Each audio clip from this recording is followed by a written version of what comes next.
Well, welcome to Noel's World of Whiskey, and today we are going after Tullibardine Distillery. And it was built by William Dallin Evans, a famous designer in the 50s there. He built, he ran, he designed these distilleries, and you know, he was the modern day Charles Doig. So anyways, Tullibardine Distillery. I did this guy right here. This was the double wood. I did that quite a while back there. I believe it's sherry finish, remember rightly. That was 15-year-old Tullibardine. It did okay. And we are now looking at the triple port. And I kind of sort of came about this by accident, and I saw it first, and then I did a little research on it. So it was part of a presentation. I had done numerous port whiskeys, and I'd always been fond of the port whiskey. If they're done right, they can mess up a port finish, but I've had good luck with them. I did do a review shootout with about a half a dozen different port finish whiskeys, and I think the winner, if I remember right on that, was the Glendronach, and then finished second was the Springbank here. Port finish. So out of the half dozen that I did, I think there was a Dalmore after that I was really surprised it actually finished third. And then we had, I'm pretty sure it was a Quinta Rubin. Boy, what else was in there? There was a Tomatin. I'm just trying to remember. I'm missing one here, anyways. But there was a half a dozen of them. There was a couple more that I wanted to put up against them. 8's too many. So what I did was I kind of felt that those 6 were the best contenders, and now we have possibly another contender, which I might even pull out. I think I did a Cragganmore, which I wouldn't mind throwing in there too. But anyways, we'll worry about that after the review. Maybe is it worthy of going up against the Glendronach and the Springbank? But we will first do the review. So who was the Murray? Well, the Murray was William Murray, and he was the Marquis of Tullibardine. And he was a Jacobite. He was a Scottish nobleman. And he fought in some of the earlier rebellions, and eventually was chased out of Scotland and ended up in France. He didn't fare well in France, even though he had, did have financial support because he was from money. He didn't do well with money, and the history says that he was constantly living in poverty. But anyways, he came over to support Bonnie Prince Charles. Him and 7 other key people came over for the last of the big Jacobite rebellions. And of course, he was, when he arrived, he was an older man, and in fact, some say he was in his mid-50s, and he looked like he was in his mid-70s. Frail health, not in the best of shape for a battle, that's for sure. But anyways, we know what happened in the Battle of Culloden in 1746. Of course, the British did defeat the Jacobites, and he got away, but unfortunately, he could barely ride a horse, and it was just a matter of time, and the British caught up to him. So he was arrested, and he actually died in the Tower of London. I don't think he lasted very long there, being in frail health. So that is who the Murray was. Kind of a, I don't know if I took the romance away from that story there, but in his younger years, I think he was a little bit more charismatic fellow, and certainly somebody that you could romanticize. But I think in his older years, just like all of us, you're not what you used to be. So, but I'm going to bring this up and let you take a peek at it. So we're going to show you the box. Hopefully we can get some focus on the box here. This is a magnetic strip that closes the box. Nice and velvety in here. Your bottle sits in there, quite cozy. A lot of the criticism is this is excess, especially in times when we should be recycling. This could make a nice gift, and we do give gifts, don't we? You know, it is getting close to Christmas, so I'm more concerned about the whiskey than the box. I do respect those that, you know, with the recycling. Again, I'm not impressed with the boxes Diageo uses. Just about lost a few bottles going through the bottom of them, so flimsy box, might as well not even have a box, but this at least is solid, and again, it makes a nice gift. So the information on here, basically, it's all about the Murray, the Marquis of Tullibardine. There is, I don't know if you can see in the front there, I don't know if you can focus on that there, 1488, the crown. That basically relates to King James IV. In 1488, he was going through the Blackford area, was very impressed with their beer, liked their brew. So he had actually asked Friar John Core if he could make 8 bulls of beer. I think that was in 1495. They got the royal charter to brew beer for the king.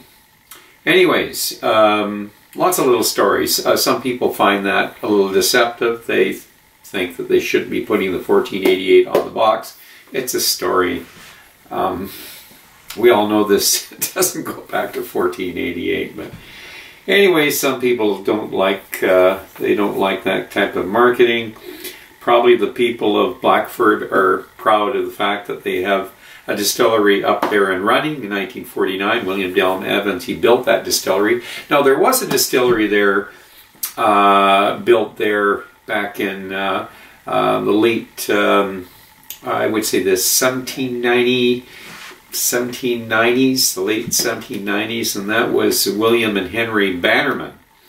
Now, it only operated for a year or two, and then in 1814, Andrew Bannerman got it up and running again, and he lasted till 1837. So, and then it kind of laid silent for legal distilling, anyways, up until 1949. So, but anyways, there's been distilling in that area for many centuries, and brewing and whatever. So there's your box. What I don't like is there's no information on non-chill filtering or added color. And the same with the bottle here. Nothing here telling me if there's color added. Is it chill filtered? So I'd like to see that information. And you can look at the color. Have they added color? Well, you can make that decision. So, because there's nothing here to tell us. Anyways, that's the bottle. So let's pour it around. Oh, pop the cork. Nah, let's try that again. We can get a little better pop than that. Medium. And let's pour it around.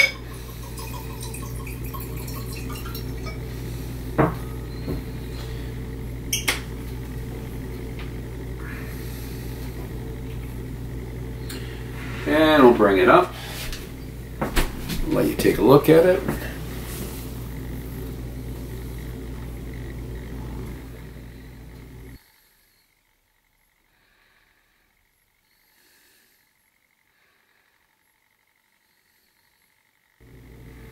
So you know the drill. What we do is we let the whiskey sit. It's a minute for every year. This is 14-year-old whiskey, so let's give it at least 15 minutes.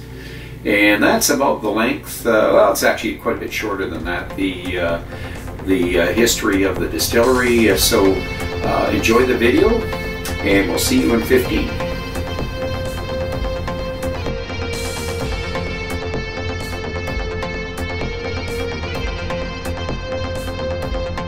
Tullibardine Distillery is up in the Highlands, about 42 miles northeast of Glasgow and about 46 miles northwest of Edinburgh.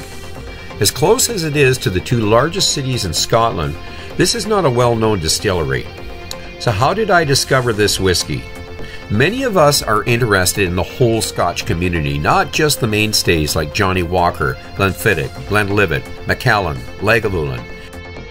I've had the curiosity to further explore this fascinating beverage and the culture that surrounds it.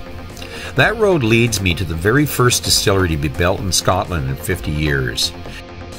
In 1949, the famous distillery designer William Delme Evans built Tullibardine Distillery. The water source for Tullibardine comes from the surrounding Orkle Hills and is drawn from the Danny Burn. These hills are known for the gold that was once mined from them.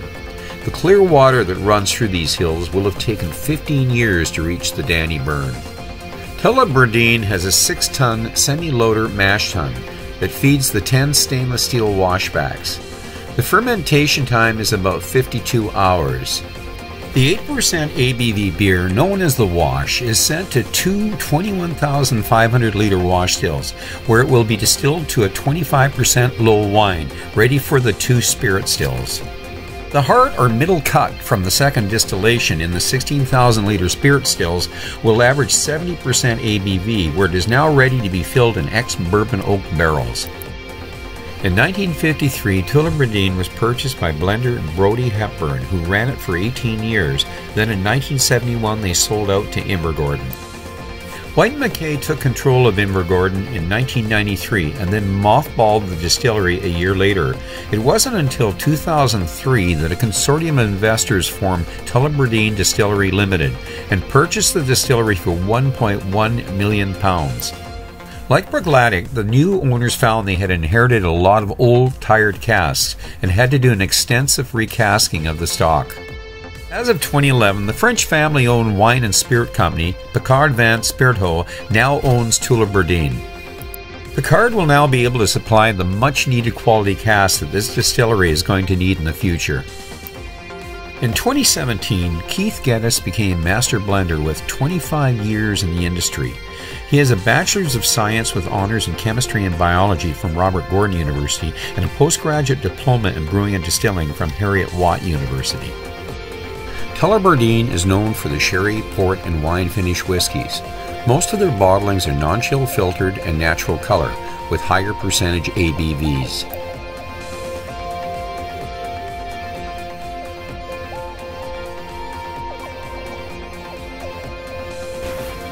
Well, let's give this guy the nose.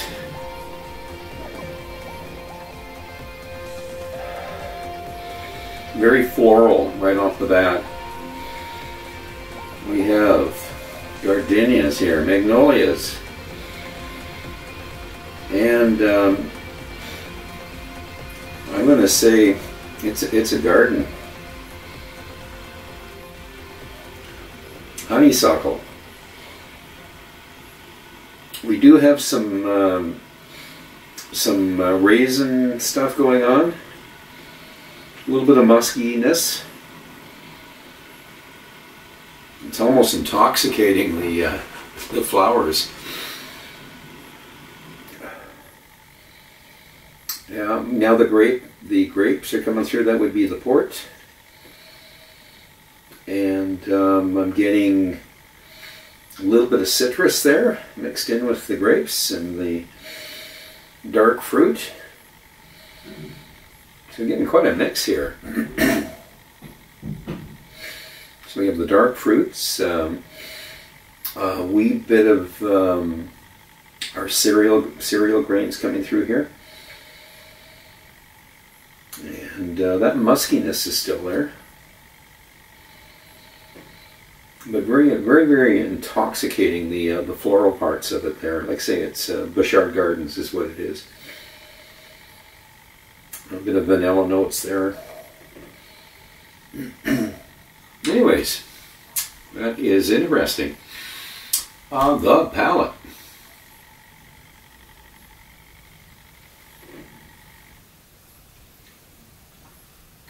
The port definitely comes through, and there's a slight bit of tartness. Again, the coating on the mouth.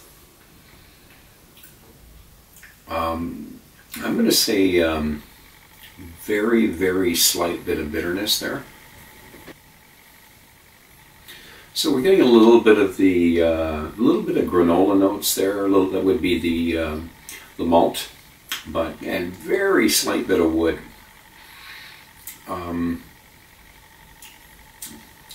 Almost a rhubarb tartness to it,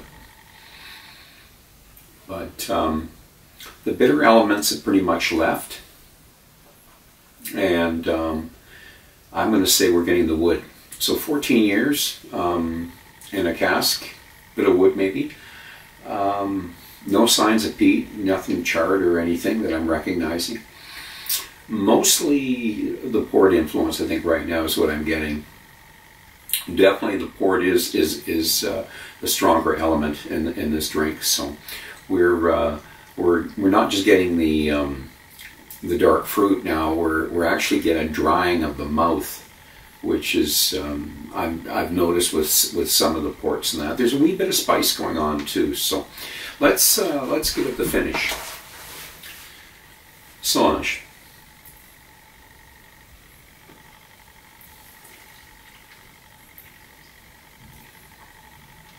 So I'm going to say medium finish. There is a good coating on the mouth. Still getting the darker fruit now, and the wood. The kind of a mix between the spice, the wood, and the dark fruits. Figs, dates. Still a little bit of the orange going on. Definitely a strong port influence. Let's throw some water at this and see what happens.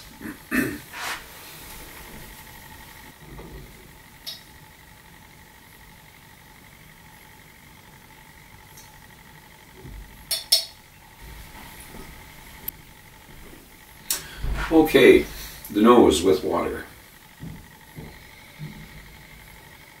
Well, the power of suggestion there. I was mentioning the rhubarb. I'm actually smelling rhubarb now. So that's the tartness. But the flowers, the gardenias, the magnolias, roses, hyacinth, spicy. The hyacinth. We get a lot of hyacinth in the spring in that, especially over in the islands there. But you've got the flower garden. I only put a couple of drops in, so I didn't want to put too much water in this. It's not a heavy-bodied drink, so just a couple drops is all we need. 46% ABV, but not a heavy body. So besides the perfume, the flowers, I'm getting a mushroom, kind of a musky mushroom note. And I'm going to say probably the wood, a bit of the wood there. Okay, with water, the palate, so much.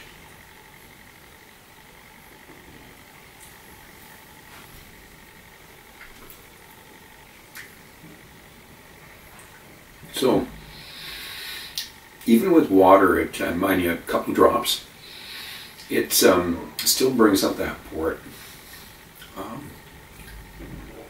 Kind of a, it's not super moist in the mouth, even with water, but coats the mouth.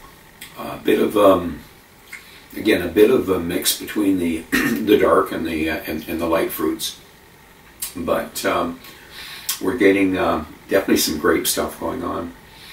I'll go back to the dates. Maybe even dried apricots would be maybe a closer descriptor. This is funny because it started off drying, but now my mouth's getting a little more moist now. So the body does, I guess. But anyways, it's got a nice mouthfeel. There is definitely some different layers going on there. Just got a taste of the vanilla again there, and maybe a slight bit of the wood. The astringency is gone, and so we got enough sweetness here to make it, you know, well balanced with the sour and the tartness.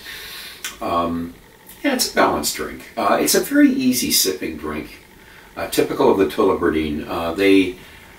The market for this drink here is more the people that are looking for something, not a dirty whiskey, but something that's a very easy drinking whiskey, and that which they have traditionally been. I haven't had a Tullibardine that wasn't an easy drinking whiskey. Now, this is not overly complex, but there's enough here to make it interesting. So I'm not going to call it a singleton or something that gets a little boring after a while. It does have a lot of different layers going on here. Again, with the finish being medium, I think it holds its own ground. You know, overall, I think that the person that is just getting into port, this might be a good introduction, because it isn't. It's a decent enough drink that the port is delivering something that is well balanced with the distillate, and that's the way they distill this whiskey. Is they're good with the wine finishing, with the sherry finishing, with things like port and all that. It just seems to go well with this particular distillery. I would say that this is a decent port for most of us that are not looking for anything super complex, and definitely a good introductory port finish whiskey for those of you that haven't had a lot of port finish whiskeys, or never never indulged in port finish whiskeys, because some people don't like them.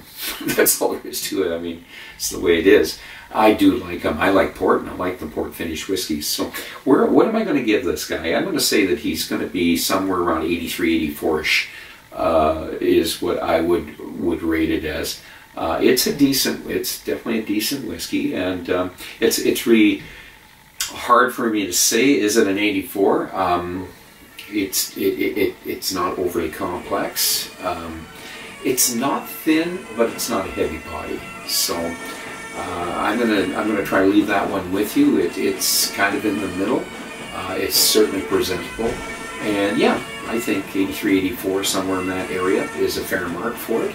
So until the next time, I'm going to ask you to drink wisely, drink intelligently, and do not drink and drive. So long.